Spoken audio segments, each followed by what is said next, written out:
ఆ అమ్మాయి ఇక్కడికి ఎందుకు వచ్చింది తెలుసా? నా భర్త ఊరికే కొడుతున్నాడు, తిడుతున్నాడు, నాకు నా భర్త అంటే ఇష్టం, నా భర్తను కొంచెం మార్చి పంపించండి అని చెప్పి వచ్చింది ఇక్కడికి.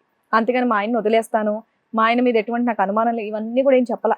అంటే రాహుల్ని తీసుకొస్తావు, నువ్వు ఇలా తీసుకొస్తావు అనేది ఆ అమ్మాయికి తెలీదా? ఇలా రాహుల్ సర్ప్రైజ్ వస్తుందని తెలుసు. తెలీదు. ఏమ్మా ఇంకేమని చెప్పాలా? మీ ఇద్దరు సంబంధం ఉందని చెప్పేస్తున్నాడు మీ ఆయన అక్కడ.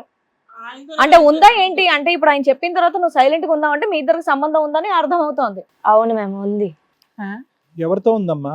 రాహుల్తోనా, ఇక్కడ కానటువంటి వాళ్ళతోనా? ఉందంటే ఏముంది? రాహుల్ తోటే ఉంది సార్. అయ్యా ఎప్పటి నుంచి ఉంది? మ్యారేజ్ అవ్వక ముందు నుంచి మేము ఫ్రెండ్స్ సార్. తప్పేముంది, ప్రతి ఒక్క అబ్బాయి కూడా అమ్మాయిలనే ఎక్కువగా బ్లేమ్ చేస్తూ చూపిస్తారు కదా. నేనేమి రాహుల్ని పెళ్లి చేసుకోవట్లేదు కదా, నేను పెళ్లి చేసుకున్నది అయితే మా హస్బెండ్ నే. నీకేమన్నా పిచ్చా వెర్రా? ఏం మాట్లాడుతున్నావు అర్థం అవుతుందా? ఈ షేడ్ ఏంటమ్మా తట్టుకోలేకపోతున్నావు? వాళ్ళంతా అబద్ధం చెప్తున్నారు, వాళ్ళంతా అబద్ధం చెప్తున్నారు, డైలాగ్ వేసావు. ఇప్పుడు అవును ఉంది, తప్పేంటి అని అడుగుతున్నావు ఏంటి? పెళ్ళైన తర్వాత ఒక వీడియో కాల్ మాట్లాడినంత మాత్రం తప్పేం లేదు కదా. సంబంధం ఉందని చెప్తున్నావు కదా నువ్వు. ఈ అమ్మాయి దృష్టిలో సంబంధం అంటే పరిచయం, మన దృష్టిలో సంబంధం అంటే అక్రమ సంబంధం. సంబంధం అంటే ఏంటమ్మా? వీడియో కాల్ సంబంధమా, ఫ్రెండ్షిప్పా, అక్రమ సంబంధమా, భార్యాభర్తల నువ్వు సంబంధమా? అన్న డైలాగ్ కి మాకు షేక్ అయిపోయాం తల్లి. సంబంధం ఉంది అంటే అక్రమ సంబంధం ఉందా అని అడుగుతున్నావు. ఇందా నాకైతే డైరెక్ట్ గా ఈవిడ్ని సార్ దగ్గర పంపించాలనిపించింది. నువ్వు అనేది ఫస్ట్ నుంచి ఏదైతే చెప్తున్నావో మేము ఫ్రెండ్స్ అని, ఆ అబ్బాయి ఏమో మాకు అక్రమ సంబంధం ఏమీ లేదండి అని ఆ అబ్బాయి అంటున్నాడు. కొంచెం రొమాంటిక్ గా మాట్లాడుతుంది తప్ప డబ్బులు అవసరం ఉంటే సంబంధం ఏమీ లేదండి అంటున్నాడు. సంబంధం అంటే అక్రమ సంబంధం, ఫిజికల్ రిలేషన్ ఏమన్నా ఉందా? డిగ్రీ చదివానన్నావు కదా, ఏం చదివావు? సంబంధాలు మేము చదవలేదమ్మా.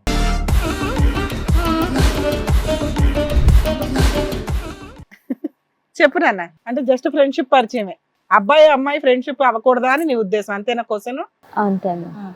డబ్బులు వాడుకోవచ్చా? అబ్బాయిల డబ్బులు వాడుకోవచ్చా? అమ్మాయిల డబ్బులు అబ్బాయిలు వాడుకుంటున్నారు కదా మ్యామ్. అమ్మని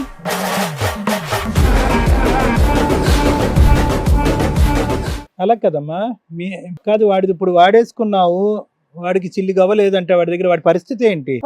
రిటర్న్ ఇచ్చేయాలి కదా డబ్బులు, అప్పుగా తీసుకున్నప్పుడు. ఎందుకు ఇవ్వట్లేదు డబ్బులు రిటర్న్? అప్పు అనుకున్నావా, గిఫ్ట్ అనుకున్నావా? అప్పనే తీసుకుందా? మళ్ళీ ఇచ్చేస్తాననే తీసుకున్నావు కదా, మరి ఇవ్వాలి కదా డబ్బులు, ఎందుకు ఇవ్వలేదు?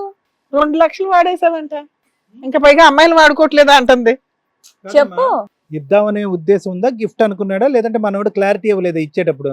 క్లారిటీ ఏంటమ్మా? ఇద్దామనేనా? చెప్పమ్మా, డబ్బులు ఎలా ఇస్తావు? రిటర్న్ ఇస్తానన్నావు కదా. ఇవ్వను మ్యామ్. ఎందుకు ఇవ్వమ్మా? ఎవరి డబ్బులను ఇవ్వు. మరి ఆడు న్యూడ్ ఫోటోలు గట్టా ఉన్నాయంటే ఆడి దగ్గర ఎక్కడ పడితే ఆడు తిప్పుతాడంట, ఓకేనా? ప్రెసెంట్ నేనేం జాబ్ చేయలేదు కదా సార్. ఆఫ్టర్ జాబ్ తర్వాత నేనే ఇంకా ఇద్దాం అనుకున్నా జాబ్ చేసి. ఆ అమ్మాయి ఇంట్లో ఉండి ఉండి ఉండి కొంచెం డిప్రెషన్ లోకి వెళ్ళిపోయినట్టుంది. ఆవిడ మాటలు చూస్తే నాకు అదే అర్థం అవుతోంది. బాగా తన్నులు తిని తిని తిని ఇంట్లోంచి బయటికి వెళ్ళకుండా ఆవిడ మాట్లాడడం కూడా రావట్లేదు. ఆవిడకి డిప్రెషన్ లో ఉంది ఆవిడ బాగా. మీ ఇద్దరి మధ్యన సంబంధం ఉందా? ఆ అమ్మాయిని అడిగి ఇప్పుడు వరకు నిన్ను అడగలేదు. మీ ఇద్దరి మధ్యన ఉన్నది కేవలం ఫ్రెండ్షిప్, నువ్వు అప్పు ఇచ్చావు, ఆ అమ్మాయి అప్పు తీసుకుంది, అంతవరకేనా? ఇంకేమైనా ఉందా? నిజాలు చెప్పేసి. మధ్య మధ్యలో నార్మల్ గా అంటే ఆ అమ్మాయికి సంబంధానికి ఫ్రెండ్షిప్ కి కూడా తేడా తెలియలేదు. ఒకటే చెప్పు బాబు, ఫోన్ లోనేనా బయట కూడా ఇద్దరు కలిసారా? అదొకటి క్లారిటీ. బయట ఇంకా కలలేదు, కలవలేదు అంతే కదా, అక్కడ వరకు ఆపే. కలుద్దాం అని అనుకున్నారు, దానికి సంబంధించినటువంటి చాటింగ్లు ఉన్నాయి, ఐ లవ్ యూ అనేటటువంటి చాటింగ్లు ఉన్నాయి. ఇద్దరు కలిపి ప్రయాణం చేద్దాం అనుకున్నారా? అలా కలిపి ప్రయాణం చేస్తే కనుక 2 లక్షలు నీకు అక్కర్లేదా? అది కూడా కావాలా? అంటే యాక్చువల్ గా ఇక్కడ సమస్య సొల్యూషన్ అయ్యాక ఇతను అమౌంట్ తీసుకుని ఇగో అదంతా కాదబ్బా. ఇప్పుడు మీ ఇద్దరికి సంబంధం ఉంది, నాకు ఇష్టమే, మేము తర్వాత కలిసి ఉందాం అని చెప్పేసి అన్నావు కదా నువ్వు. ఇప్పుడు ఇతను ఆవిడని వదిలేస్తే ఆవిడని నువ్వు పెళ్లి చేసుకుంటావా? లేదండి. అతను అసలు ఫస్ట్ నుంచి ఆ మాట అనలా, మీరు డైవర్ట్ చేశారు. అందుకే అంటున్నా. అతను ఏమంటున్నాడు అంటే, ఇతను వదిలేసినాక కాంపెన్సేషన్ వస్తుంది కదా, నా డబ్బులు తీరుస్తానందండి, వేరే వ్యక్తిని పెళ్లి చేసుకుంటానంది, ఒకవేళ వదిలేయాల్సిన పని వస్తే. అదే కదా నువ్వు చెప్తున్నావు ఫస్ట్ నుంచి. చెప్పు బాబు యువరాజ్. ఇప్పుడు ఏంటి అసలు మీ ఇద్దరికి అక్రమ సంబంధం ఏమన్నా ఉందా? అక్రమ సంబంధం ఏమీ లేదు. మీ ఫైనాన్షియల్ డబ్బులు ఎలా తీరుస్తుంది? అమ్మాయి జాబ్ చేయట్లేదు కదా. అదే ఈ అబ్బాయితో సమ్ రిలేషన్ బ్రేక్ అయ్యాక నష్టపరిహారం కింద కొంత తీసుకొని ఆ అమౌంట్ తో సెటిల్ చేస్తాను, అప్పటికి లేదంటే ఒక రిచ్ పర్సన్ తీసుకొని మ్యారేజ్ చేసుకొని అప్పుడు సెటిల్ చేస్తాను అనే విధంగా. అది నీకు చెప్పిన మాట, కానీ ఆవిడ ఇక్కడికి వచ్చింది ఏంటంటే మా ఆయన్ని మార్చి మాకు పంపించండి అని చెప్తుంది. ఏమ్మా మరి ఎట్లా తీరుస్తావా డబ్బులు? ఇందాక అన్నావు బాగానే, అమ్మాయిల దగ్గర డబ్బులు తీసుకోవట్లేదండి అబ్బాయిలు అని. మరి అబ్బాయిల దగ్గర తీసుకున్నప్పుడు కూడా ఇచ్చేయాలి కదా. మా హస్బెండ్ నన్ను బాగా చూసుకొని నాకు కొంత శాలరీ అమౌంట్ అనేది నాకు ఇస్తే ఎక్కకూడదాం అని అయితే అనుకోలే. పోన్లేమ్మా. కాదమ్మా, ఇప్పుడు తీసుకున్నావు, తీర్చే బాధ్యత నీ మీద ఉంది కదా. మీ ఆయన ఏమొచ్చి చిల్లు గవ్వ కూడా ఇవ్వడు, నువ్వు ఉద్యోగం చేసేదాన్ని నేను కూడా తీసుకున్నా, నేను కాదనట్లేదు సార్, నేను తీసుకున్నా ఇస్తానని కూడా చెప్పా. సో ఇక్కడికి నా హస్బెండ్ ని మీరు మారుస్తారనే కదా వచ్చా. సో చేంజ్ అయ్యాక నాకు అతను ఎంతో కొంత అమౌంట్ సేవ్ చేయి దాచిపెట్టి ఫిక్స్ అయిపోయావా మీ ఆయన మేము మార్చేస్తామని? ఆ అప్పు కూడా తీర్చేసే అంత లెవెల్లో మేము మార్చేస్తాం బాబు అన్నావా? యువరాజ్, మీ ఆవిడకి నిన్ను వదిలేయాలని లేదు. ఆవిడ ఎటువంటి తప్పు చేయలేదు. నువ్వు పెళ్ళైనప్పటి నుంచి 4 ఏళ్లుగా బయట తిప్పలేదు. ఆవిడకి రూపాయి ఇవ్వలేదు. కాబట్టి ఏం చేయాలో తెలియలేదు ఆవిడకి. ఆవిడ కరెక్ట్ గా చూస్తే డిప్రెషన్ లో ఉన్న అమ్మాయిలా ఉంది. ఎందుకంటే నువ్వు బయటికి ఎక్కడా తీసుకెళ్లట్లేదు. డైలీ నైట్ రావడం, కొట్టడం, డిగ్రీ చదివిన అమ్మాయిలా అనిపించట్లేదు ఆవిడ. ఆవిడ ఎలా ఉంది చూడండి. Full torture ma'am. ఎప్పుడు ప్రతి రోజు కూడా ఫుల్ టార్చర్. నేను నా ఫొటోస్ చూడండి, మ్యారేజ్ ముందు ఎలా ఉన్నాయో, ఆఫ్టర్ మ్యారేజ్ తర్వాత. వాడు నిన్ను టార్చర్ పెట్టాడు, నువ్వేమొచ్చి వాడెవడికో తడిగొట్టేసావు నెత్తి మీద. వాడు పోయాడు మీ ఇద్దరు వల్ల.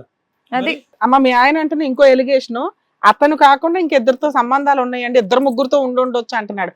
అంత డౌట్ రావడానికి కారణం ఏంటి? లేదు మ్యామ్, అందరూ ఫ్రెండ్సే నాకు.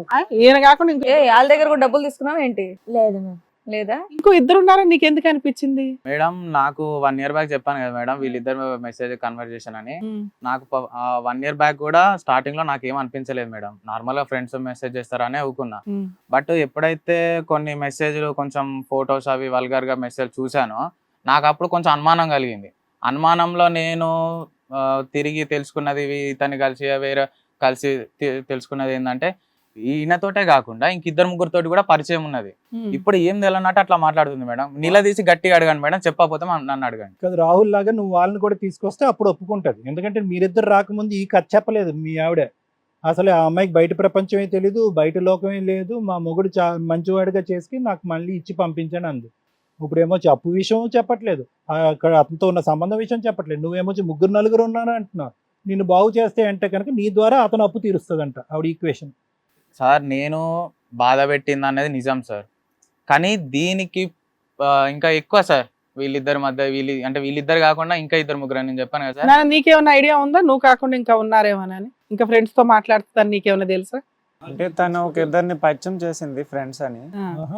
అంటే మీ గ్రూప్ కాదా వాళ్ళు, బయట వాళ్ళు కాదు, బయట. ఏమో ఎవరో 2 ఆయనకి పరిచయం చేసిన 2 జస్ట్ ఒకసారి చూసాక అడిగేటప్పుడు ఇలా అంటే అంతకు ముందు ఇలా పరిచయం ఉన్నావు ఇలా కాలేజ్ లో అని వేరే కాలేజ్. వాళ్ళు కూడా నీలాగా ఏమైనా ఇచ్చారా? ఆ డిగ్రీ క్లాస్మేట్ అండి, ఇంటర్ లో వాళ్ళు పరిచయం. ఏం మావు చెప్పాలి నువ్వు? చాలా బ్యాంకులు ఉన్నాయి నీ దగ్గర. ఇదొక బ్యాంకు, అక్కడ 2 బ్యాంకులు. వీళ్ళు వడ్డీ లేకుండా అప్పులు ఇస్తున్నారు నీకు. లేదు సార్, వాళ్ళు నాకు 10th క్లాస్ ఫ్రెండ్స్. రాహుల్ కి ఇంట్రడ్యూస్ చేసిన వాళ్ళు. వాళ్ళు ఏం గిఫ్ట్లు డబ్బులు ఇవ్వలేదా? లేదు సార్. మరి నువ్వు చెప్పాలి కదా. ఒక్కొక్కటి అడుగుతుంటే చెప్తే ఎలా కనిపిస్తున్నాం మేము మీకు? ఇక్కడ ఏం పని పాట లేకుండా కూర్చున్నావా ఏంటి? ఒక్కొక్కటి నిదానంగా కూర్చుంటే చెప్పాలి. అక్కడ చూడండి మీ ఆయన చెప్తున్నాడు కదా, నోరు రావట్లేదా? ఒక క్వశ్చన్ అడిగితేనే చెప్తావా? నేనైతే ఎప్పుడు తప్పుగా అయితే ప్రవర్తించలేదు మేము ఎవరితో కూడా. మీ ఆయన ఉండగా వేరే 4-5 బాయ్ ఫ్రెండ్స్ ఆడుకుంటే పర్వాలేదా? అందులో తప్పేముంది మేము చాటింగ్ చేసినట్టు. వల్గర్ చాటింగ్ ఉందంటే కదా, మీ ఆయన చూసాడంటే కదా, దానికేంటి సమాధానం చెప్తావు? వల్గర్గా నేను ఎప్పుడు కూడా అది మరి అక్కడ మీ ఆయన చెప్తున్నాడు కదా వల్గర్ చాటింగ్ ఉందని, మరి నువ్వు ఎందుకు మాట్లాడలేదు? అంటే ఒక అబ్బాయితో మాట్లాడినంత ఇప్పుడు నువ్వు తప్పు చేసావు ఇలా సైలెంట్ కూర్చుంటారా? నేను తప్పు చేయలేదని గట్టిగా మాట్లాడాలి. తప్పు చేయలేదని చెప్తున్నాను. నేను ఇలా కూర్చుంటే నాకేమనిపిస్తుంది? ఈవిడే కిలాడిలా ఉంది ఈవిడ అన్నట్టు అనిపిస్తోంది నాకు. నేను చాటింగ్ చేసినంత మాత్రం తప్పేమైపోదు కదా మేము. ఏం చాటింగ్ చేసావు అనేది నువ్వు అంత ఎడవాదం పెడవాదంగా మాట్లాడకమ్మా. అక్కడ క్లియర్ కట్ గా మీ ఆయన ఈ మెసేజ్, ఇప్పుడు రాహుల్ వచ్చేంత వరకు రాహుల్ సంగతి నువ్వు మాకు చెప్పలేదు, కేవలం డబ్బులు అన్నావు. రాహుల్ ఏమొచ్చి లేదండి మేము మెసేజ్లు పెట్టుకున్నాము, చాటింగ్ చేసుకున్నాం, ఇంకో లెవెల్ వరకు వెళ్ళలేదు కానీ అంతవరకు జరిగిందన్నావు. సో ఒక్కడ పక్కన ఉంటే కనుక ఇంకో 3 కూడా ఉన్నాడు అని ఇతను చెప్తున్నాడు, ఫోన్లో చూశాడు. ఇదొక్కటే నమ్మాలి, ఆ 3 నమ్మకూడదని గ్యారంటీ ఏంటి మాకు? అంటే ఇంకా గర్ల్ ఫ్రెండ్స్ లేరా? 10th క్లాస్ నుంచి బాయ్స్ ఏ ఉన్నారు, డిగ్రీలో బాయ్స్ ఏ ఉన్నారు ఫ్రెండ్స్. గర్ల్ ఫ్రెండ్స్ ఎవరు లేరా? అమ్మాయిలు లేరా? ఉన్నారు మేము.